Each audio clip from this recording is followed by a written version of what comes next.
Estaba aquí meditando un poco sobre el devocional. El día de hoy íbamos a tratar a Pedro Abelardo, uno de los autores más importantes del tiempo del escolasticismo entre el siglo XI y el siglo XII. Sin embargo, he preferido abandonar esa idea y quiero hacer notar una pequeña distinción que hay en la escritura con respecto a la elección de discípulos, un proceso difícil, pero al mismo tiempo selectivo dentro de las afirmaciones bíblicas. Este tiempo de ver el proceso del Espíritu Santo, cómo obró a través de los siglos en diferentes hombres, su dedicación y su esfuerzo, ha traído gran regocijo a mi vida por la búsqueda primeramente del Señor personal que he tenido, pero también porque hay una gran distinción en la Escritura entre el ser un discípulo y el ser un seguidor. Y parece que a través del tiempo y de los siglos esto se ha mantenido en lo que respecta a la búsqueda del Señor de la forma más dedicada posible.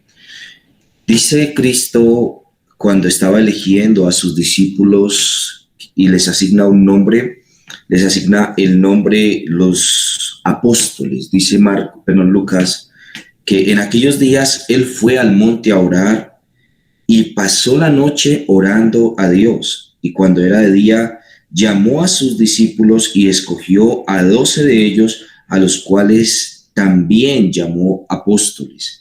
A Simón, a quien también llamó Pedro, a Andrés su hermano, Jacobo y Juan, Felipe y Bartolomé, Mateo, Tomás, Jacobo, hijo de Alfeo, Simón llamado Celote, Judas, hermano de Jacobo, y Judas Iscariote, que llegó a ser el traidor. En el proceso de esta elección entre los discípulos y los apóstoles, parece que Cristo está sentando un precedente de distinción entre los dos. Primero que se observa es que la labor de hacer discípulos es una labor importante, es algo complejo, difícil, y no sin oración puede tomarse una decisión como esta. El texto nos dice que en aquellos días él fue al monte a orar. Muy probablemente se está refiriendo al mismo monte de las bienaventuranzas, porque acto seguido a esto, él desciende con ellos a un lugar llano, dice Lucas, y descendió con ellos y se detuvo en un lugar llano en compañía de sus discípulos y una gran multitud de gente de toda Judea, de Jerusalén, de la costa de Tiro y de Sidón, que había venido para oírle y para ser sanados de sus enfermedades, y los que habían sido atormentados por espíritus inmundos eran sanados, y toda la gente procuraba tocarle porque poder salía de él y sanaba a todos. Y alzando los ojos hacia sus discípulos decía: bienaventurados los pobres, porque vuestro es el reino de Dios. Bienaventurados los que ahora tenéis hambre, porque seréis saciados. Bienaventurados los que ahora lloráis, porque reiréis. Bienaventurados seréis cuando los hombres os aborrezcan y cuando os aparten de sí y os vituperen y desechen vuestro nombre como malo por causa del Hijo del Hombre. Gozaos en aquel día y alegraos, porque he aquí vuestro galardón es grande en los cielos, porque así hacían sus padres con los profetas. Mas hay de vosotros ricos, porque ya tenéis vuestro consuelo. Hay de vosotros los que ahora estáis saciados, porque tendréis hambre. Hay de vosotros los que ahora reís, porque lamentaréis y lloraréis. Hay de vosotros, porque todos los hombres hablan bien de vosotros, porque así hacen sus padres con los falsos profetas. Y del Sermón del Monte. Así que Probablemente el monte al que Cristo se apartó a orar antes de la elección de los 12 discípulos sea el dio su sermón mencionado por Mateo. Así que el Señor, antes de poder dar todo este sermón, porque se dirigió especialmente a ellos, Él estuvo separado delante de la presencia del Señor, orando al Señor, y no solamente pasó allí un rato, sino que pasó la noche entera orando a Dios. Las exactas que él utilizó al referirse al Señor mientras se encontraba orando por aquellos que habría de elegir como sus apóstoles. Al menos en la oración de Cristo en Getsemaní, la noche de la agonía antes de morir, Él permitió que su Espíritu Santo inspirara a Juan, que aunque estaba dormido, escribió de manera detallada la oración que Cristo estaba elevando al Padre. Sin embargo, en esta no se nos permite a nosotros saber con tanta certeza qué es exactamente lo que él estuvo mencionando al Padre. Algo más que podemos entender a través de esto es que aún para el Hijo de Dios, esta era una tarea importante, la elección de los apóstoles. En el llamado de la Gran Comisión, el Señor mandó a ir por todo el mundo y a hacer discípulos. Y es interesante que esta misma afirmación es la que se utiliza aquí en nuestro pasaje cuando Él está eligiendo llamó a sus discípulos y los escogió a ellos. Y Él está diciendo, ir por todo el mundo y bautizar y hacer discípulos y bautizarles. Y parece que Él está hablando a sus discípulos de hacer exactamente lo mismo que Él también se encontró mencionando aquí. De la manera que Él hizo discípulos, ellos también debían hacer discípulos. Y aparentemente sus discípulos debían encomendarse de manera continua, o sea que los discípulos debían hacer una separación en medio de todos sus seguidores, de manera que algunos de ellos les encomendaran esta tarea, así como Él. Lo más interesante aquí es que Él decide cambiarles el nombre a sus discípulos para reconocerlos en medio de todos sus seguidores. Él dice, y cuando era de día, llamó a sus discípulos, a los cuales también llamó apóstoles. Y esta distinción es muy interesante entre ser discípulos y ser apóstoles, porque ahora el nombre apóstol pasa de ser simplemente la labor de mensajero y se convierte en un título. Él les asigna el título especial de apóstoles. Aunque en un sentido todo el que es creyente, pero para Dios. Sin embargo, estos 12 no recibieron la labor de apóstoles solamente, sino que recibieron el título por parte de Cristo de apóstoles. Ahora ellos son los apóstoles. En la lección del reemplazo de los apóstoles en Hechos, capítulo número 1, el reemplazo de Judas, el que llegó a ser el traidor, según la mención de Lucas, nosotros nos damos cuenta de que esta fue una labor,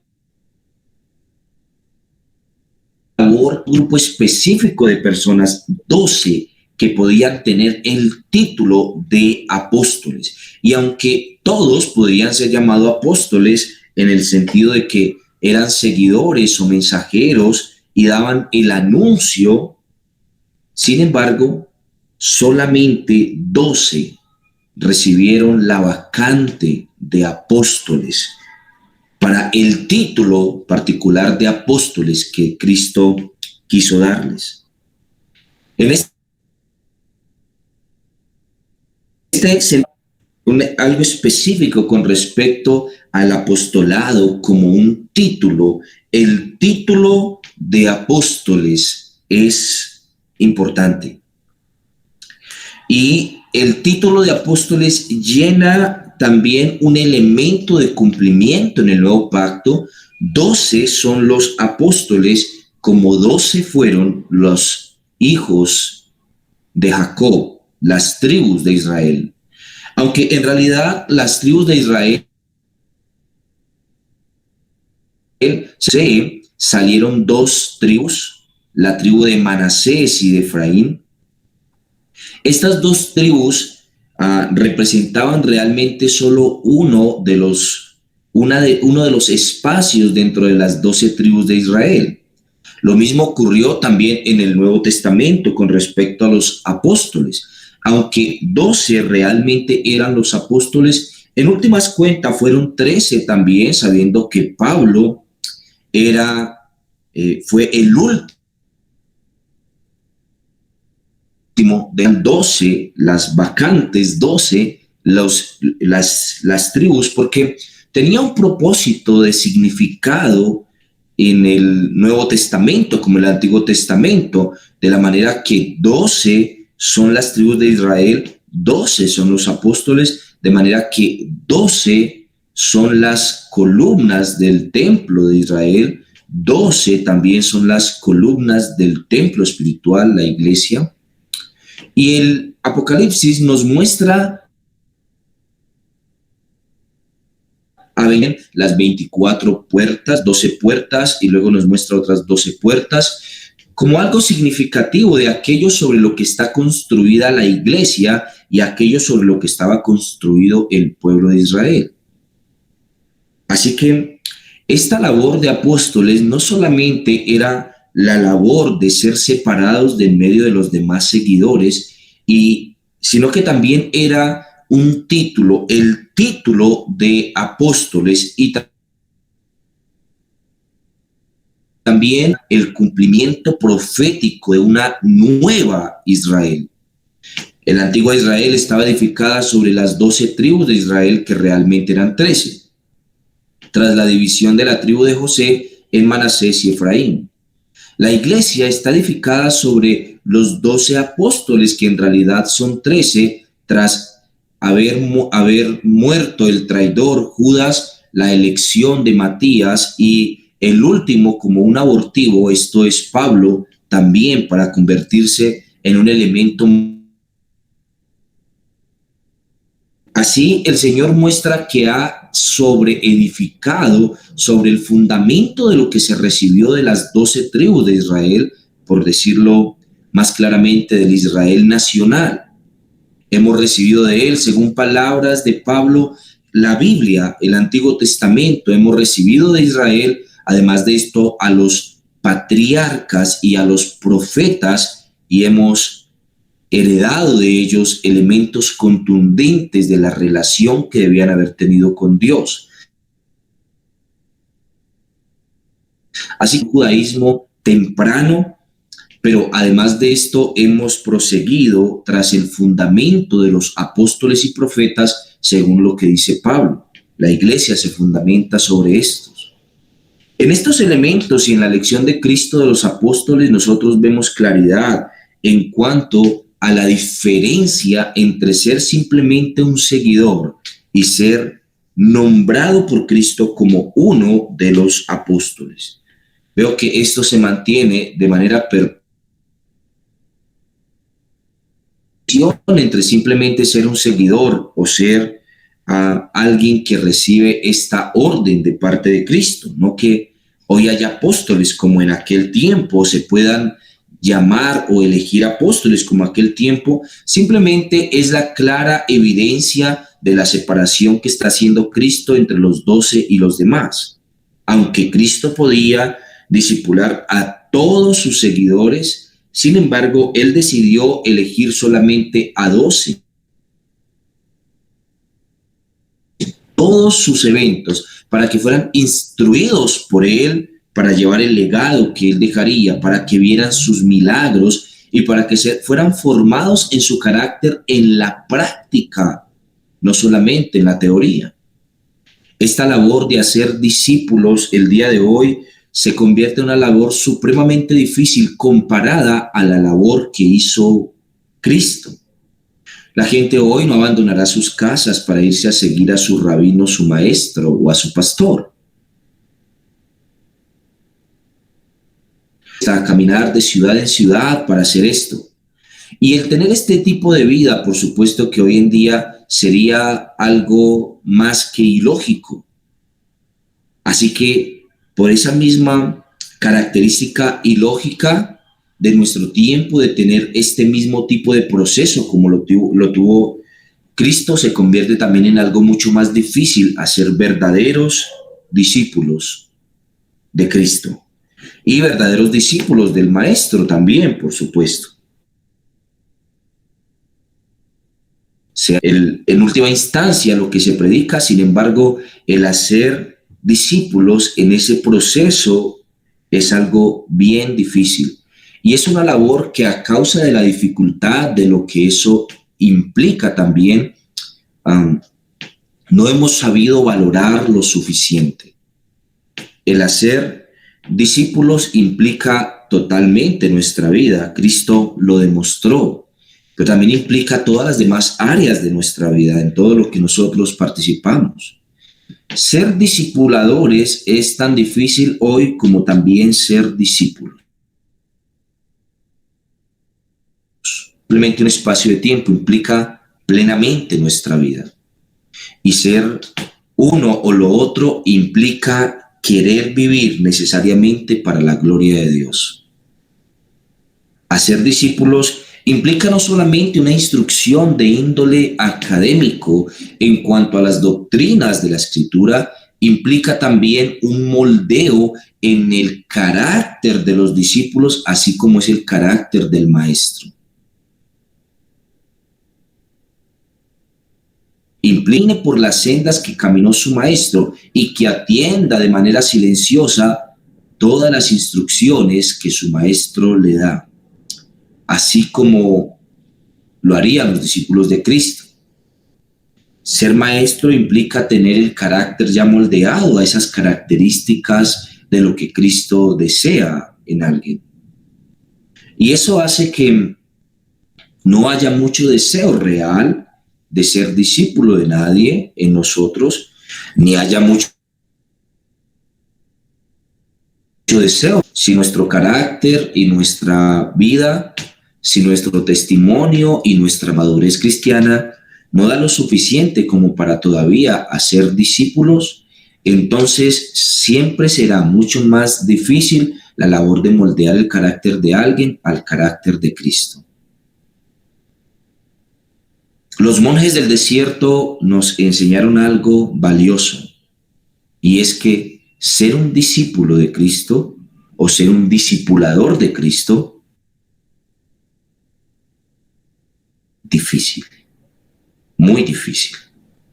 De manera que la mejor opción que tuvieron ellos fue alejarse a las montañas, vivir en las montañas en solitario mayormente o en comunidades monásticas en donde las reglas eran mayores que afuera y donde el ascetismo y las restricciones constantes parece que alejaban a la gente de la realidad de este mundo.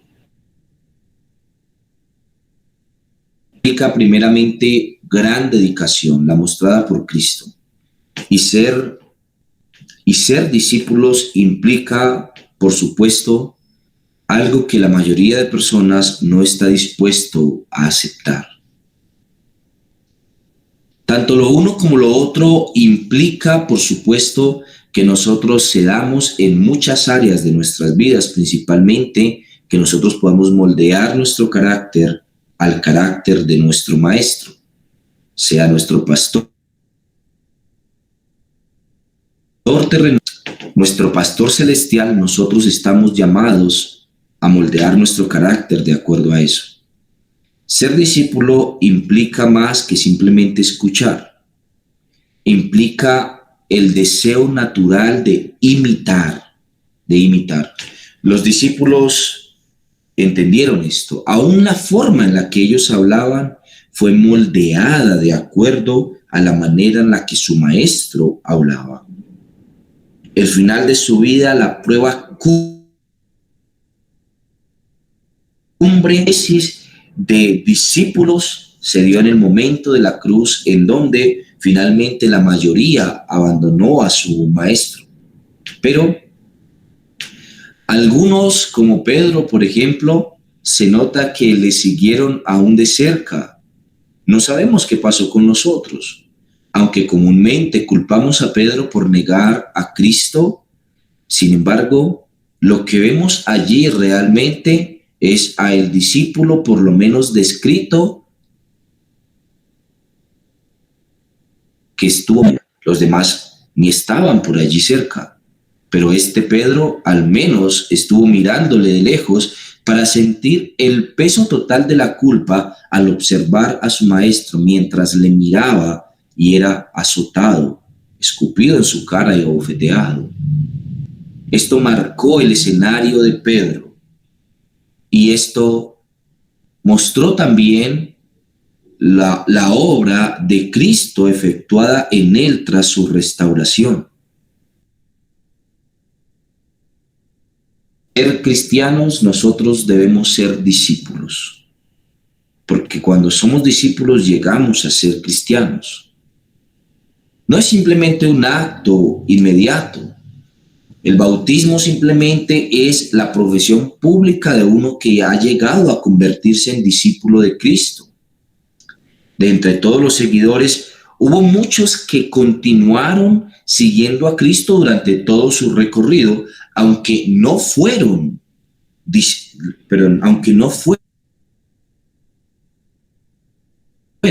esto se hace en la selección de aquel que sería el reemplazo de Judas el Iscariote, el que llegó a ser el traidor. Matías y también Bernabé llegaron a ser propuestos como el reemplazo de Judas a razón de que estos caminaron con Jesús durante su vida, vieron los milagros de Jesús, estuvieron con él cuando él entraba y salía, le vieron resucitado y ascender al cielo. No fueron los únicos que caminaron con Cristo constantemente, aunque no fueron elegidos apóstoles. El Señor les da una característica especial a estos, la característica de ser apóstoles. Y esto es no solamente en cumplimiento de las profecías del Antiguo Testamento y en reemplazo del fracaso de la Israel nacional para el establecimiento de una nueva Israel. Además de esto, garantizó que estos tendrían que continuar con el legado de aquel que estaba. Aquellos que son discípulos tienen una labor primaria: proseguir con su legado, el legado de su maestro. Esto lo vemos hasta en el mundo secular.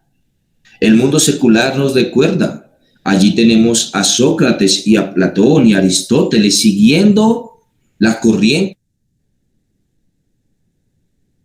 Encontramos en la vida de la mayoría de los reformadores que el hacer discípulos construyó o edificó sobre eso la verdadera reforma.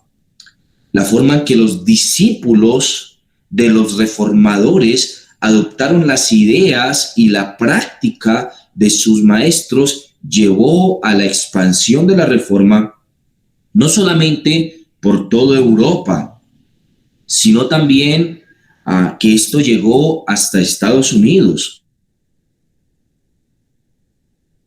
Extiende hasta Latinoamérica.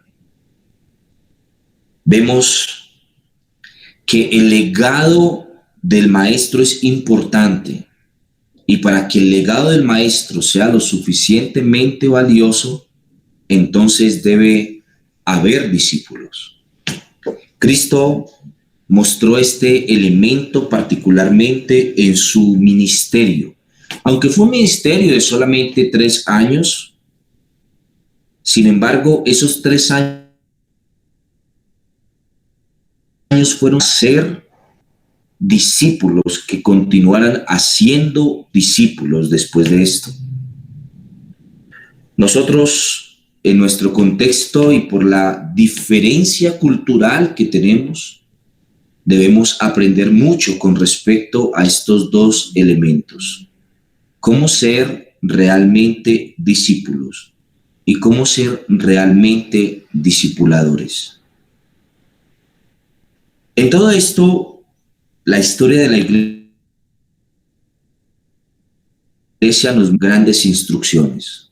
El comienzo en la era de persecución, según nos decía Fox, fue tal que la muerte de los cristianos estaba por doquier, cientos y cientos, de todas las maneras posibles. Fuera, como se dice de Juan, el apóstol, que fue echado en una marmita de aceite hirviendo, de la cual salió sin ningún daño. O sea, como se menciona en cualquiera de las biografías de manuscritos que tenemos de la patrística entre el siglo I y el siglo IV, sea en el tiempo del oscurantismo o en el tiempo del escolasticismo, todas las formas de morir de los cristianos se ha visto por doquier. La única manera en la que una persona llegue a morir realmente por la causa es que esté plenamente convencido y que haya total certidumbre, convicciones en aquel que esté dispuesto a morir. Cristianismo tibio, débil, como una caña cascada, como se dice de Pedro, que va de allí para allí. El cristianismo que esté dispuesto a morir tiene que ser aquel que ha llegado realmente a convertirse en un discípulo de su Señor, porque cree en las afirmaciones de su Señor. En alguna medida, por supuesto que la labor de rabinos o de maestros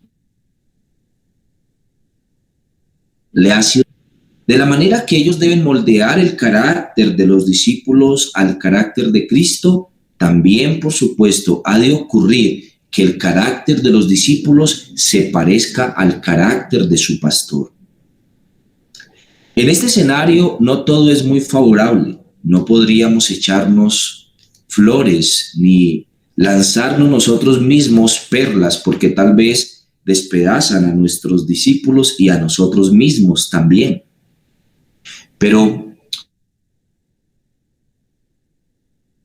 de esta forma de enseñanza es de Cristo y tal vez debemos de rescatar de ella mucho más de lo que realmente imaginamos. Cristo se quejó de sus discípulos la noche que fue entregado. El cansancio físico se apoderó de ellos. El cansancio es algo natural en el discípulo, porque el maestro exigirá al discípulo al punto de agotarlo. Debe estar en la milicia de su maestro, dormir las horas que duerme su maestro, esforzarse por militar en los mismos escenarios que milita su maestro. Va a tener los mismos enemigos, va a tener las mismas dificultades, va a claudicar en los escenarios donde claudica también su maestro. El discípulo va a caminar entre serpientes como el maestro camina entre serpientes. El discípulo va seguramente a la deriva en el mar las veces que su maestro va a la deriva en difíciles que su maestro a veces. El maestro tiene la labor de someter a sus discípulos a escenarios suficientemente difíciles como para que en ellos el carácter y las situaciones de sus discípulos se hagan latentes. A veces serán enviados solos al mar mientras que su maestro está orando. En ocasiones, él simplemente los pondrá de 2 en 2 y los enviará. para que ellos hagan la labor sin su maestro y sean instruidos en esto. A veces sufrirá para que lo vean sus discípulos y aprendan de este sufrimiento. La labor de ser un discípulo y de ser un maestro se encuentra entrelazado en el ministerio de Cristo. Por supuesto que él tenía que ser cuidadoso sobre a quienes elegía como discípulos. Y él tenía que ser cuidadoso en aquellos que vendrían a ser sus seguidores, porque serían el reflejo de quién era él, de quién era Cristo. Así que la oración no podía pasar inadvertida. Si esto era realmente tan importante, la oración debía realmente ser intensa, tan intensa como la oración de la agonía en Getsemaní. De hecho, tal vez Cristo pasó más tiempo orando antes de elegir a sudarlo, encomendarlos, cuando él iba ya a dejarlos solos. Ser un discípulo implica gran esfuerzo y dificultad y elección. Ser un maestro también. Así que tanto lo uno como lo otro depende grandemente del Señor. Y tanto lo uno como lo otro ha sido puesto por el Señor. Aunque el método hoy pueda ser un método muy diferente, con los que son del sentido espiritual, los que se deben discernir espiritualmente, los que pertenecen propiamente a lo que significa el fondo de un discípulo, se mantienen. El corazón del discípulo hoy debe ser como el corazón de los discípulos en el tiempo de Cristo, y el corazón de los maestros hoy debe ser como el corazón de Cristo. Así que hay un gran esfuerzo entre los dos, tanto del maestro como del discípulo. Ambos han de reflejar en aprender lo suficiente de su maestro como para replicarlo, el maestro en enseñar lo correcto, tomar de Cristo las cosas para moldear su carácter más que sus discípulos, de manera que sus discípulos puedan ser enseñados. Dios nos ayude en esta labor a poder ser buenos discípulos y buenos discipuladores. En esta tarea, los discípulos también tienen una gran labor. Sí, y ellos han de replicar ese legado en todos los escenarios donde se encuentran. Entonces, ellos deben ser discípulos con el corazón de los apóstoles, con un corazón apostólico. En todos los escenarios donde los discípulos se mueven, ellos deben replicar las mismas características de lo que han aprendido de su maestro. Y esto hace que el discípulo siempre sea un hacedor de discípulos. La iglesia siempre se refuerza y se mantiene de acuerdo a las características de sus discípulos. Dios permita siempre que el ser discípulo sea algo tan intenso y tan difícil como lo fue para los apóstoles, y que el ser maestros sea algo tan sacrificial y de tanta entrega realmente como lo fue para Cristo. Padre, gracias, Señor, quiero darte por esta mañana, por este tiempo, Señor, que nos concedes. Gracias porque hemos recibido tu legado, Señor, y también la encomienda de tu labor.